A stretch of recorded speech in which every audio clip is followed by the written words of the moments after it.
Assalamualaikum warahmatullahi wabarakatuh. Selamat pagi, salam sejahtera bagi kita semua. Perkenalkan, nama saya Maulia Rahman Skom Mkom. Saya merupakan dosen S1 program studi informatika di bawah naungan Fakultas Teknik dan Ilmu Komputer Universitas Potensi Utama Medan. Video ini merupakan pernyataan diri dosen dalam unjuk kerja Tridharma Perguruan Tinggi atau yang biasa disebut PDD UKT-PT.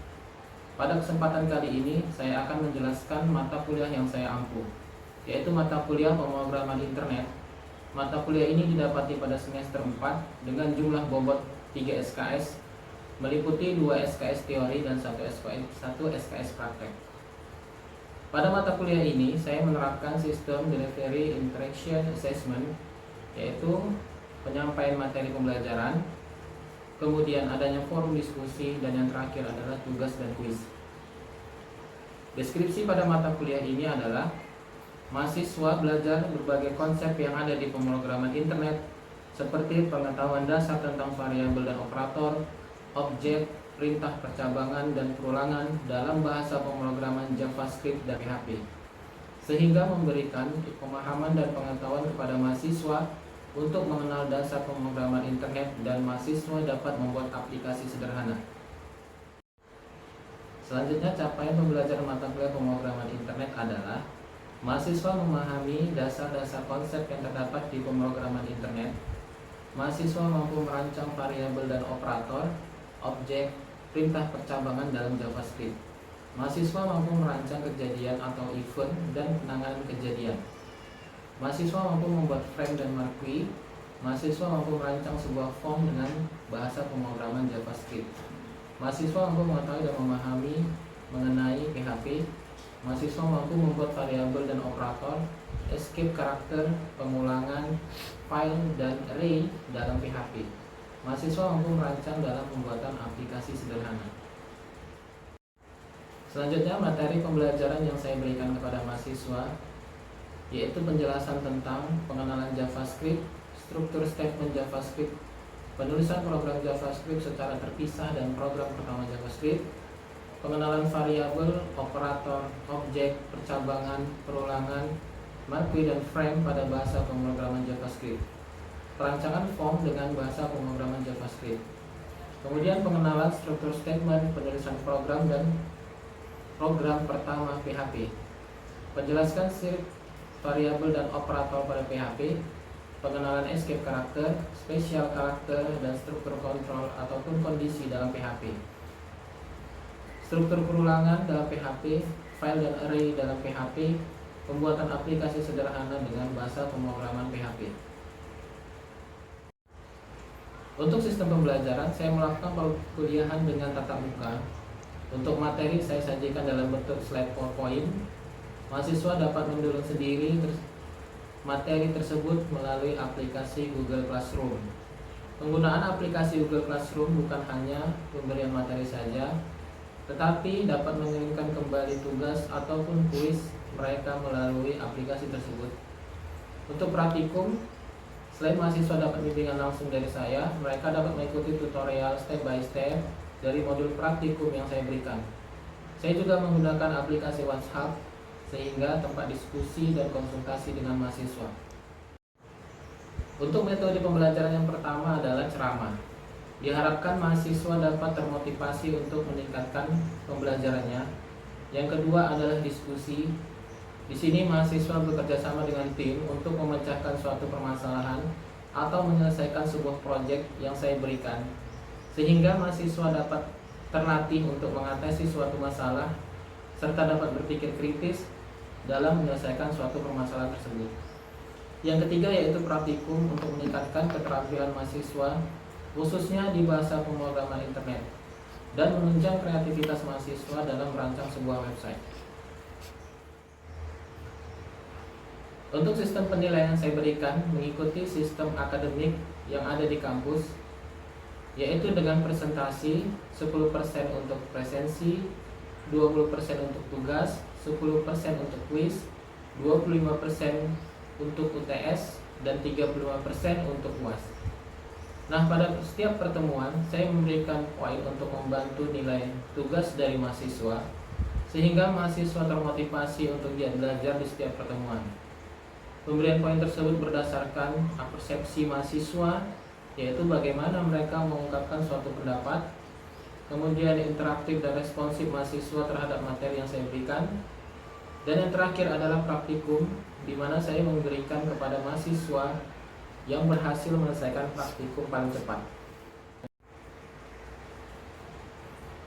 Berikut ini, marilah kita saksikan video pembelajaran tatap muka teori dan praktikum mata kuliah pemrograman internet di ruangan kelas. Bismillahirrahmanirrahim. Assalamualaikum warahmatullahi wabarakatuh. Waalaikumsalam warahmatullahi wabarakatuh. Baik, sekalian, sebelum kita mulai perkuliahan kita pada hari ini, ada baiknya kita berdoa. Semoga kita diberi keberkahan dan kemudahan doa.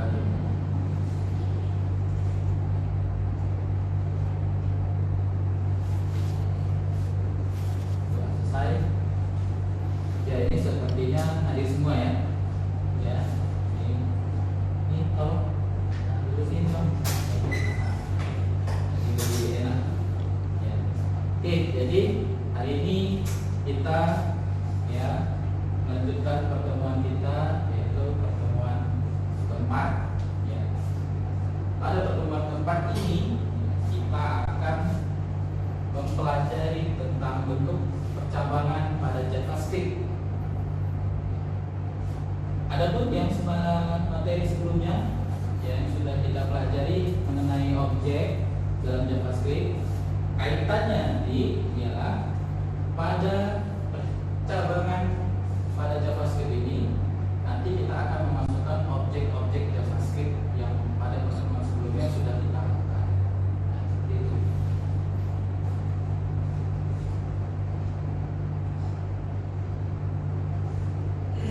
Nah, sekarang mungkin kalian akan bertanya ya, apa itu ya percabangan? Dan kenapa dinamakan percabangan? Jadi buat yang belum pernah belajar tentang algoritma, biasanya itu kalau tamatan dari SMA, yaitu agak kurang paham ya mengenai apa itu algoritma. Nah, jadi di pertemuan ini ya kita akan membahas yang namanya percabangan JavaScript. Jadi istilah sebenarnya itu menggambarkan alur program itu yang bercabang. Bisa dilihat di gambar itu ya. Jika maka dia akan bercabang. Ya. Jika maka itu yang disebut dengan percabangan di dalam JavaScript. Jadi pada flowchart ini logika jika maka ini digambarkan dalam bentuk cabang. Ya. Cabang. Nah, karena itu disebut dengan percabangan. Karena itu dia disebut dengan percabangan karena dia bercabang jika maka. Jadi selain percabangan ini, ya struktur ini juga disebut dengan control flow, ya, decision, struktur kondisi, struktur if dan sebagainya. Dengan konsep yang sama. Ya. Jadi percabangan ini mampu membuat program berpikir dan menentukan tindakan sesuai logika kondisi yang akan kita berikan. Nah, pada program JavaScript ini ya terdapat 6 bentuk percabangan nanti yang akan kita pelajari. Jadi ada 6 bentuk percabangan. Salah satu di antaranya yang pertama ini adalah percabangan if. Percabangan if ini merupakan percabangan yang hanya memiliki satu blok perintah. Ya. Satu blok perintah, satu blok pilihan saat kondisi itu bernilai benar, jadi nggak ada kondisi untuk bernilai salah. Ya. Kita perhatikan flowchartnya. Di sini bisa kita lihat jika total belanja lebih besar dari 100.000, ya, maka tampilkan pesan selamat Anda akan mendapat hadiah. Kalau di atas 100.000 dia akan mendapat hadiah. Kalau di bawah 100.000 bagaimana? Ya secara otomatis pesannya tidak akan ditampilkan dan program akan langsung dikeluarkan. Jadi tidak ada pesan pilihan kalau dia salah. Jadi begitu dia tidak sesuai dengan kondisi, maka program akan langsung dikeluarkan. Ya. Nah, untuk contoh sudah diambil ya materinya di Google Classroom ya. Ya, bisa di-download. Nah, untuk contoh yang pertama ini silakan dibuat ya. Untuk scriptnya bisa dilihat di Google Classroom. Sudah kalian download. Nah, sekarang silakan dicoba.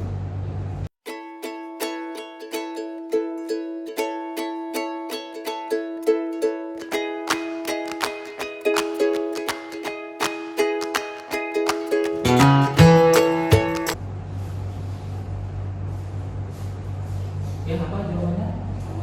Sebenarnya? Iya. Kalau saya buatnya ini bagiannya 1 juta Pak. Ya. Kalau dia kita dia 1 juta, maka yang mobil itu selamat Anda dapat hadiah. Kalau terima kasih sudah berhasil. Iya. Jadi seperti itu ya. Karena dia buatnya 1 juta, maka kalau di atas 1 juta ketika belanja, ya, maka akan muncul kita ya selamat Anda akan dapat hadiah. Terima kasih sudah berbelanja di toko kami. Kalau kondisinya salah, maka dia akan langsung keluar dari program.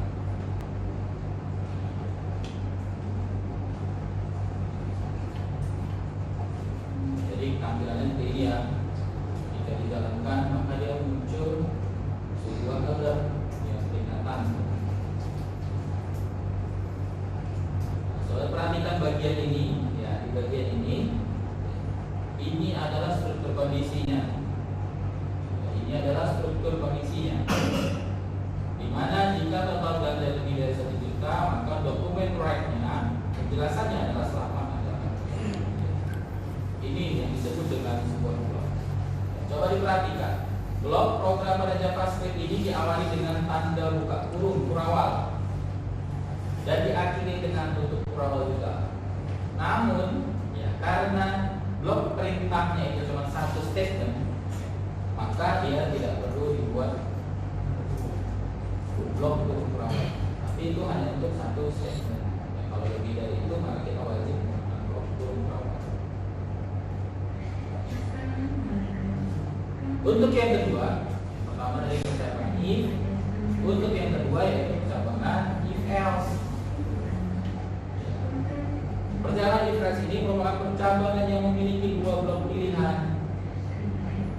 2 blok pilihan. Pilihan pertama untuk kondisi yang benar, kalau yang tadi hanya benar saja. Kondisi yang kedua adalah untuk kondisi yang salah. Artikan konsepnya. Alurnya, kalau dia benar, maka dia akan beralih ke yang benar. Kalau dia salah, maka dia akan lanjut ke statement yang salah. Nah, ini adalah flowchart untuk pengecekan passwordnya. Password. Jadi apabila password benar, pesan yang ada di blok hijau itu ya, akan ditampilkan selamat datang bos, selamat siang dan sebagainya. Kemudian tapi kalau salah ya di blok yang warna merah, perhatikan password salah, coba lagi. Kemudian pesan yang berada di blok abu-abu itu akan tetap ditampilkan karena dia bukan bagian dari blok percabangan dari else tersebut. Ya, perhatikan arah panahnya. Kalau dia berhasil maka dia tetap akan masuk ke abu-abu. Kalau dia salah juga dia akan masuk ke blok abu-abu. Nah, untuk contoh programnya silahkan dicoba. Ya, untuk tampilan program pilihan password silahkan dicoba.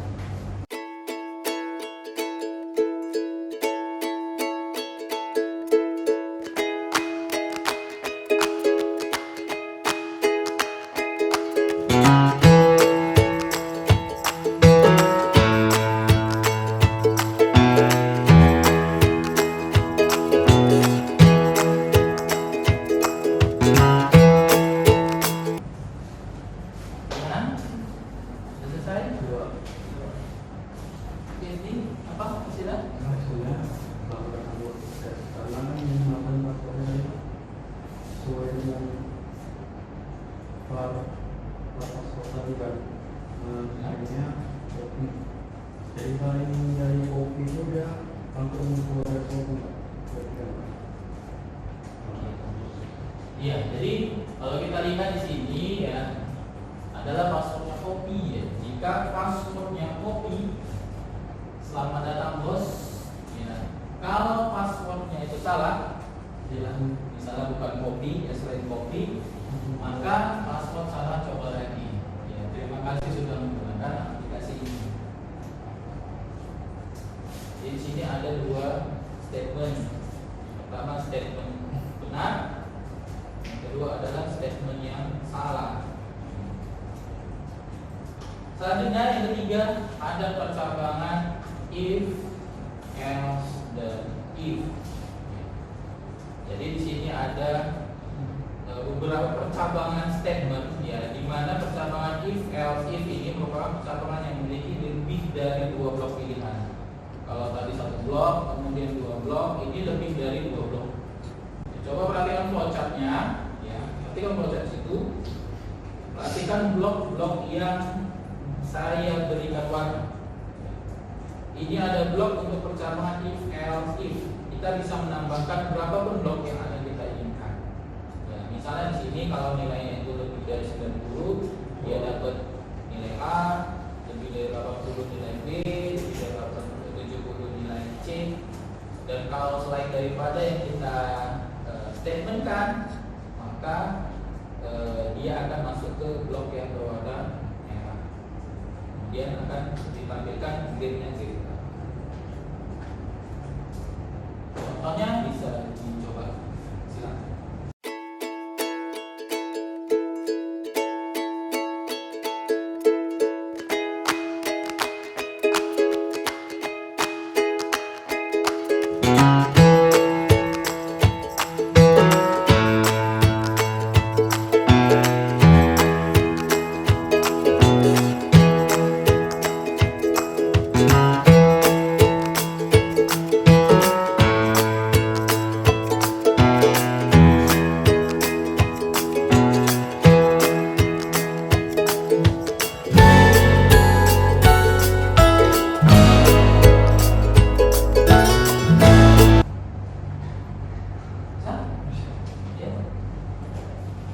Dari nilai 50 maka membuat data yang ada A. Kalau nilai 60, saya buat.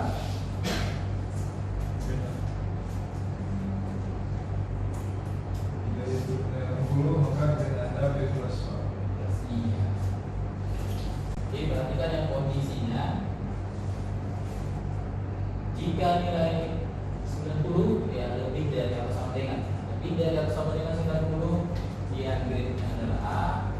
Dan untuk grade B itu lebih besar sama dengan 60. B lebih besar sama dengan 70. C plus lebih besar sama dengan 60. C lebih besar sama dengan 50. D lebih besar sama dengan 40. Dan E lebih besar sama dengan 30. Selain daripada itu, ya, grade-nya adalah F. Nah, untuk percabangan selanjutnya itu ada namanya percabangan switch case. Percabangan switch case ini bentuk lain dari if, else, if. Jadi bentuk lainnya. Contohnya di sini strukturnya adalah switch, kemudian variabelnya di mana, kemudian case, value, dan yang terakhir ada break.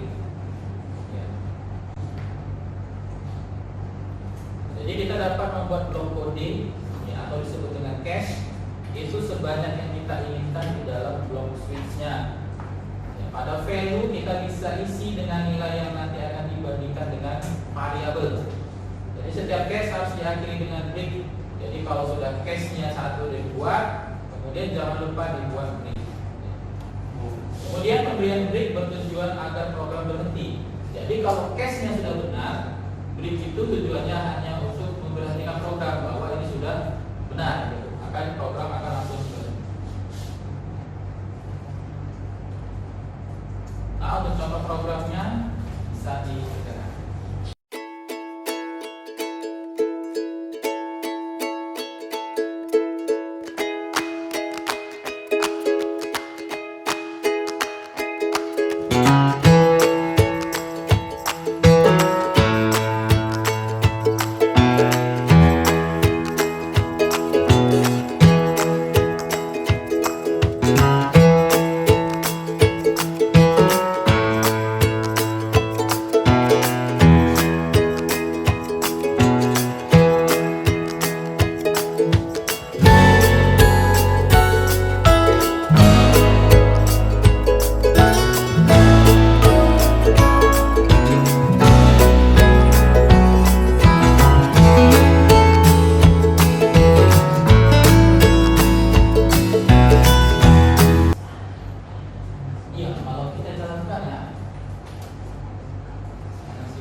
Kemudian selanjutnya ada percabangan dengan operator ternary.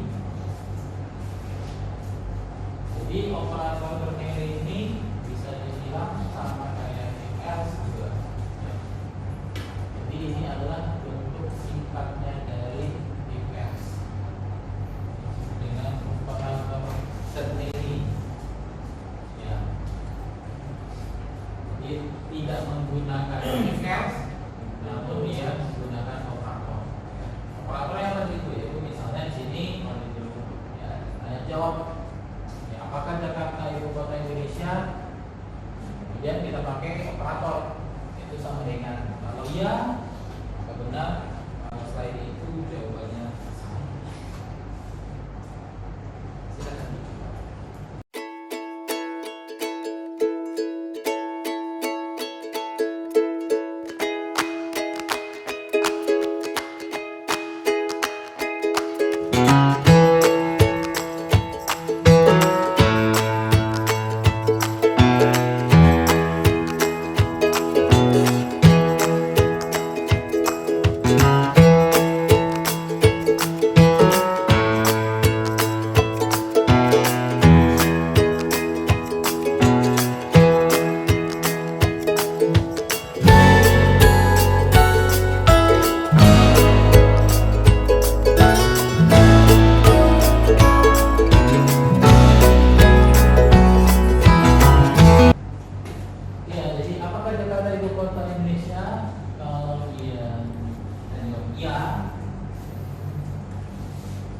Maka dia masuk ke jawaban Anda benar.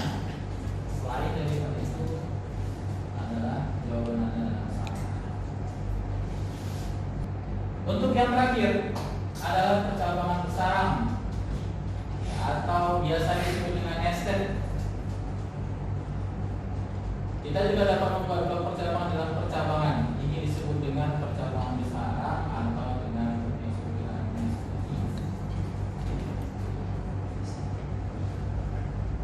untuk contohnya bisa dicoba.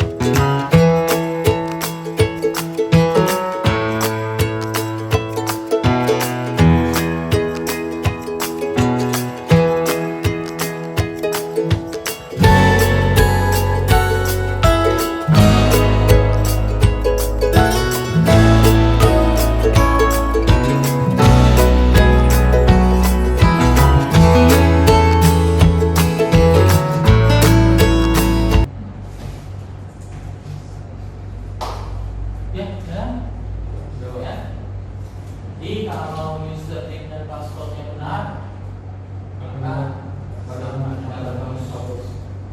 ya Anda tidak terdaftar. Jika username atau passwordnya salah.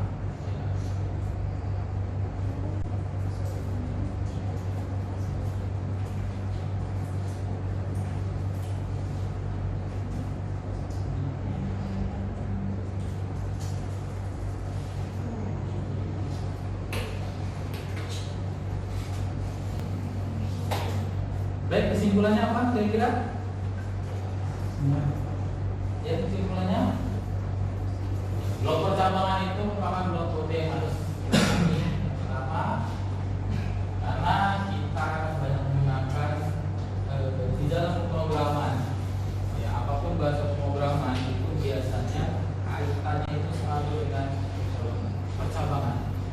Mau buat sistem apapun pasti ada kondisi. Apalagi sudah menggunakan tampilan sistem itu pasti kondisinya semakin banyak. Jadi karena untuk persamaan yang tadi kita pelajari itu adalah bentuk-bentuk dasarnya harus kita pahami dulu fundamentalnya. Kalau sudah kita pahami, nanti kita akan paham bagaimana membuat sebuah sistem ya di dalamnya.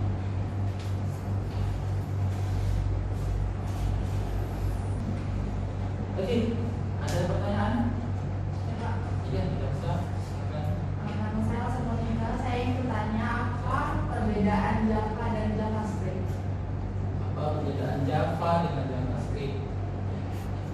Jadi kalau dia JavaScript, ya bisa kita lihat ya pada depan ini, dia sistem penulisannya itu adalah berbasis script, di mana JavaScript ini hanya untuk pengaplikasian dalam pengembangan web. Sementara kalau Java, ya kalau Java itu lebih mengarah pengembangannya itu dalam aplikasi desktop, seperti software, kemudian Android. Itu biasanya menggunakan aplikasi si Java.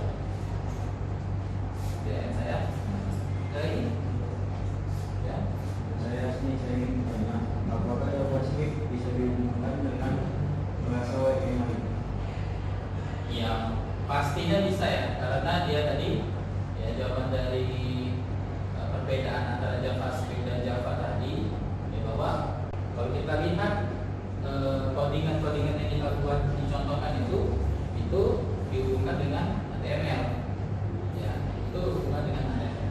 Jadi JavaScript ini bisa berdiri sendiri, ya, namun dia bisa dihubungkan dengan bahasa-bahasa pemrograman yang lain, HTML, apalagi PHP, ya, CSS, ya, yang masih banyak lagi, ya untuk bahasa pemrograman web yang lain.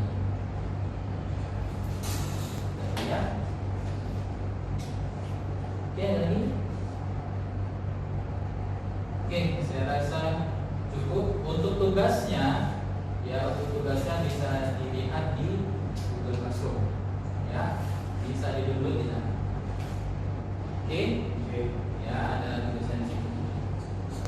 Pertemuan selanjutnya minggu depan kita akan membahas yang namanya perulangan. Ya, kalau tadi kondisi, nah ini ada perulangan, kemudian event dan bagaimana cara menangani penanganan event tersebut. Nah, biasanya itu setelah kondisi if, kemudian kita masuk ke perulangan. Ya, ini untuk pertemuan minggu depan. Jadi ya, tidak ada IQ Anda yang tinggi, namun kalian malas, ya, tidak disiplin. Yang penting adalah Anda itu sehat dan mau berkorban untuk masa depan yang cerah, apalagi untuk diri Anda sendiri. Baik, saya rasa cukup pertemuan kita pada hari ini. Ya, semoga pertemuan kita pada hari ini mendapatkan berkah dan ridho dari Allah Subhanahu wa taala. Terima kasih, sampai ketemu minggu depan. Assalamualaikum warahmatullahi wabarakatuh. Waalaikumsalam warahmatullahi wabarakatuh. Dengan berakhiran video pembelajaran tatap muka, berakhir juga penjelasan PDD UKT-PT di bidang pengajaran saya. Semoga apa yang saya sampaikan dapat menjadi penilaian Bapak Ibu sekalian. Saya ucapkan terima kasih yang sebesar-besarnya. Assalamualaikum warahmatullahi wabarakatuh.